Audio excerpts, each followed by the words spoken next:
È recuperato Denzel Dumfries, questa è una buona notizia, visto che la sua assenza al Leverkusen si è fatta molto sentire, secondo me, anche da un punto di vista tattico. C'è un problema invece con Francesco Acerbi che a questo punto accende qualche spia di allarme e qualche preoccupazione, perché doveva recuperare per il Bayer Leverkusen e invece ha sentito nuovamente un fastidio, lo stesso che aveva avvertito nella gara contro il Verona, e quindi da quel problema è rimasto fuori contro il Lipsia, contro la Fiorentina, contro il Parma e appunto contro il Bayer Leverkusen, per cui non ci sarà nemmeno nella gara contro la Lazio lunedì sera. E a questo punto, dopo anche gli altri problemi che ha avuto ad ottobre, l'Inter si sta trovando un pochino in difficoltà nelle scelte in difesa, e questo sta facendo aprire nuovi scenari di mercato da tenere d'occhio, nuovi scenari che a questo punto, lo diciamo subito, non escludono la possibilità di un intervento sul mercato già nella finestra di mercato di gennaio, appunto. Ne parliamo allora in questo nuovo episodio di oggi. Ben ritrovati amiche e amici passioni interisti, vi invito a lasciare un mi piace, se non l'avete ancora fatto mi raccomando iscrivetevi al canale così non vi perdete neanche uno dei contenuti che vi portiamo ogni giorno. Vi ricordo poi che se volete promuovere il vostro business su passioninter.com potete contattarci all'email business@passioninter.com e trovate il link in descrizione. L'Inter, dicevamo, ha sistemato la difesa, intanto questa è una buona notizia in termini di equilibrio e di gol subiti, con dei dati che sono in netto miglioramento rispetto alla primissima parte di stagione, nonostante però più di qualche problema che si sta accanendo un po' su quel reparto lì, soprattutto in termini di possibili scelte, visto che proprio in questo reparto si sono concentrati diversi problemi fisici, con Pavard che è fuori fino a fine dicembre a questo punto, e Acerbi, come detto, che alle soglie poi dei 37 anni comincia un po' a preoccupare, visto che dopo la pubalgia, l'intervento, la nuova stagione, ecco, si è aperta anche con diversi fastidi che lo stanno sicuramente limitando. Ne sta approfittando Stefan De Vrij, che soprattutto nelle ultime settimane è tornato a dei livelli veramente altissimi, e anche il Leverkusen per me ha fatto un partitone, ma per affrontare questa lunghissima stagione dove l'Inter vuole andare in fondo in tutte le competizioni serve qualche certezza in più. E allora tutti gli addetti ai lavori stavano dicendo che a gennaio l'Inter non farà grossi movimenti, non ci si aspetta granché, ma a me dicono il contrario, nel senso che sulla difesa qualcosa può succedere, stando a quello che risulta a noi di Passione Inter, qualche ragionamento in più sulla difesa si sta facendo. E ricordiamoci a tal proposito un Beppe Marotta, il nostro presidente, che qualche settimana fa, a proposito del mercato, diceva che non ci aspettiamo, non crediamo di fare delle operazioni, salvo grandi opportunità, soprattutto di giovani interessanti che possono fare al caso nostro. Quindi delle opportunità su giovani interessanti, tenete a mente queste parole di Beppe Marotta. D'altronde stavo anche pensando, è quello che è successo anche l'ultimo mercato di gennaio, quello 2024, dove si è fatto male Quadrado e l'Inter poi è andata dritta su Buchanan facendo un investimento che inizialmente non era previsto. Quindi attenzione, perché il 2025 è l'anno in cui l'Inter pianifica un investimento importante in difesa, ve lo stiamo raccontando da diversi giorni a questa parte. Da quello che abbiamo capito, quelle che erano le cifre che l'Inter era pronta ad investire su Buongiorno in quel tentativo fatto la scorsa estate, ecco, saranno destinate al nuovo difensore nel 2025. Per cui è in programma di fare un investimento da almeno anche una trentina di milioni di euro, se sarà necessario, per andare a prendere un nuovo centrale che dovrà affiancare uno tra De Vrij e Acerbi, con in questo momento De Vrij sicuramente più probabile che rimanga con un rinnovo del contratto di un'altra stagione, mentre per Acerbi è plausibile a questo punto pensare che venga esercitata l'opzione per liberarlo con un anno di anticipo. Ci sono tanti nomi su cui l'Inter sta lavorando per la difesa. Al momento la gran parte dei nomi che sono emersi e che stanno circolando mi sembrano più ipotesi in ottica della prossima estate, cioè profili come i due giocatori dell'Atalanta, come Ien che l'Inter sta seguendo, e soprattutto Scalvini, che bisogna ancora capire come rientra dall'infortunio. Sono nomi sicuramente per l'estate. Immagino piuttosto complicato pensare di andare a prendere due giocatori così dall'Atalanta a gennaio, visto che l'Atalanta poi è una nostra concorrente in tutte le competizioni in questo momento. Discorso simile a livello di difficoltà anche per Beukema, profilo che piace di proprietà del Bologna, nonostante il Bologna sia praticamente fuori dalla Champions, però vuole fare comunque una stagione importante. È difficile che si privi di un giocatore così rilevante per la difesa a gennaio, appunto. Ci sono dei profili diversi da tenere d'occhio, meno pronti come Leoni e come Balog del Parma, che l'Inter ha monitorato da vicino anche la gara col Parma, Bertola dello Spezia, anche se per me è un nome un pochino più freddo, oppure occhio a delle ipotesi a parametro zero, Ismaili dell'Empoli, su cui però ci sono Napoli e Juventus, ma soprattutto Jonathan Tah, il difensore del Bayer Leverkusen che abbiamo appena incrociato in Champions League. Ditemi tra l'altro che impressione vi ha fatto, se avete avuto modo di studiarvelo in questa partita, che impressione vi ha fatto Jonathan Tah. Ha messo in mostra, nonostante la sua stazza, anche un'ottima velocità nel recuperare con tanto campo alle spalle. Questo per me è molto interessante per la nostra Inter. E su Jonathan Tah, ragazzi, qui su Passione Inter ne parliamo praticamente da 2 anni, perché prima era una idea di mercato che avevo lanciato per l'Inter come profilo giusto su cui investire, quando ancora non era arrivato Xabi Alonso, che poi lo ha fatto esplodere. E poi effettivamente è diventato un'opzione concreta a mano che, diciamo, si è avvicinata alla scadenza del contratto, e sono arrivate sempre più notizie di un Jonathan Tah che non ha intenzione di rinnovare il contratto. E nelle scorse ore sono arrivate delle conferme su un incontro avvenuto tra la dirigenza dell'Inter e l'entourage del giocatore, che tra l'altro, questa è una notizia da tenere d'occhio, è lo stesso entourage di Benjamin Pavard, quindi c'è già un punto di contatto aperto con Jonathan Tah. C'è stato un incontro in cui l'Inter ha manifestato il proprio interesse, l'Inter è fortemente interessato al giocatore, al momento però più in vantaggio sembra esserci il Barcellona, che sembra essere in prima fila su questo difensore. Si è mosso anche il Bayern, ma l'Inter non è tagliata fuori dalla corsa in questo momento, anche se parte dietro.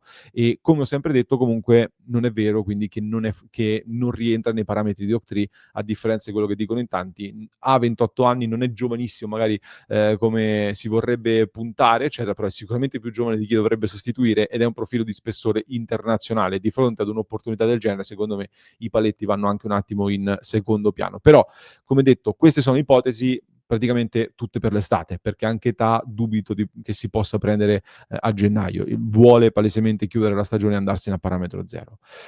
Ma se l'Inter, appunto, come sembra si sta muovendo per gennaio, se dovesse effettivamente decidere di intervenire sul mercato a gennaio, come è successo anche nel 2024, come dicevamo, quali possono essere allora le opportunità da tenere d'occhio?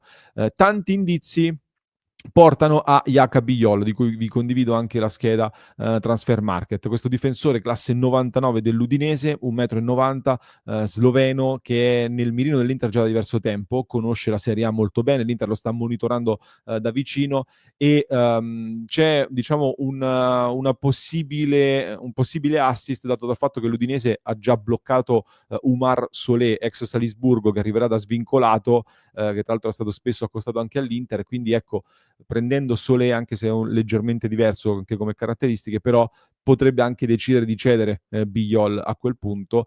Mi hanno detto che l'Udinese ha alzato ulteriormente l'asticella del prezzo e è andato sopra i 20 milioni di euro in questo momento come valutazione, ma come detto, se l'Inter punta davvero su questo giocatore, è una cifra che sarebbe anche disposta a spendere per prendere il difensore del prossimo futuro. Questo è un classe 99 che rientra anche quindi nei parametri di Octree di un giocatore che puoi anche valorizzare, visto che è un giocatore che ha già avuto anche qualche corteggiamento dall'estero. All'Inter potrebbe fare quel salto ulteriore. È un profilo molto diverso. Poi un altro nome che sottovoce mi hanno fatto anche in queste ore, che è quello di Pablo Mari. Ora, io so già qua i commenti che arriveranno, però è proprio un'idea di mercato completamente diversa dalle altre. Pablo Maria è un classe 93, quindi ha già 31 anni, gioca nel Monza, difensore spagnolo di grande esperienza, già passato anche nell'Arsenal e in altre squadre importanti. È in scadenza di contratto, se non sbaglio, a fine stagione, quindi è proprio un tipo di investimento completamente diverso. Esborso di cartellino, visti anche i buoni rapporti con il Monza, si lavora a delle cifre nettamente inferiori chiaramente rispetto a quelle di Bigliol, a cifre di occasione, e si ragiona su un profilo che sarebbe di esperienza, pronto da inserire subito, e che ti va ad integrare quel reparto lì, con un giocatore che già conosce la Serie A, si è già ambientato, e che tra l'altro, vi racconto questa chicca, mi è stato anche consigliato da Massimo Paganin, ex difensore dell'Inter. Ne ho parlato con lui e mi ha detto che se dovesse consigliare un difensore all'Inter, lui punterebbe anche su Pablo Mari, perché lo ritiene un profilo giusto anche per andare a fare il centrale della difesa 3 dell'Inter. Lui di difensore, diciamo, sicuramente se ne intende più di me. L'altro nome da tenere d'occhio è quello di Vasquez del Genoa, un possibile ritorno di fiamma, visto che se ne era già parlato in estate. ma questi sono, diciamo, profili tutti pronti subito che metti in rosa. Ecco, Vasquez lo metto un pochino più indietro anche per caratteristiche, però lo teniamo lì visto che era stato seguito in estate. Sono profili comunque che conoscono il campionato, metti subito in rosa e possono impattare fin da subito. Però l'anno scorso, dicevamo, dopo l'infortunio di Quadrado è arrivato un giocatore come Buchanan, quindi un giocatore più progettuale. Quindi attenzione anche a questo possibile scenario come tipologia di investimento da parte dell'Inter, più sulla scia di quel tipo di colpo lì. E allora, per esempio, occhio anche al mercato argentino, dove l'Inter ha già pescato con Palacios, dove si è mosso molto Bacin anche in queste settimane, avendo osservato da vicino tanti giocatori, avendo osservato per esempio il giovane Di Lollo del Boca Juniors, che però è extracomunitario, l'Inter ha esaurito gli slot, quindi non è un'opzione. È un'opzione invece da tenere d'occhio il profilo, di cui vi condivido anche la scheda Transfer Market per chi ci segue in video, di Marco Di Cesare. Argentino, classe 2002, in possesso però di passaporto italiano, gioca nel Racing Club d'Avellaneda, squadra da cui abbiamo già pescato molto bene con Lautaro Martinez, squadra in cui tra l'altro potrebbe diventare presidente a brevissimo un certo Diego Alberto Milito, con cui i rapporti, diciamo, sono abbastanza buoni, con cui quindi è possibile aprire anche un canale preferenziale per questo giocatore che ha anche una clausola rescissoria piuttosto abbordabile se decidi di investire su questo profilo che è già nel giro dell'Under 23, ma già è in orbita anche selezione argentina, quindi profilo di grande talento sicuramente, da tenere d'occhio, accostato anche alla Roma e non soltanto. Però ecco, l'Inter può sfruttare questo canale eventualmente con Diego Milito. I nomi quindi sono tanti, però è normale in questa fase che sia così, perché si battono più strade per cercare di cogliere le opportunità e si sondano tanti nomi, poi potrebbe arrivarne addirittura anche uno mai uscito, ma è il mercato che funziona così. Al momento però, come detto, le notizie quindi sono tre per riepilogare. La prima, che l'Inter sta pensando alla possibilità di fare qualcosa sul mercato in difesa a gennaio. Seconda cosa, può essere un profilo pronto se convince come costo opportunità da prendere a gennaio, altrimenti attenzione ad un altro colpo alla Buchanan o alla Bissek anche.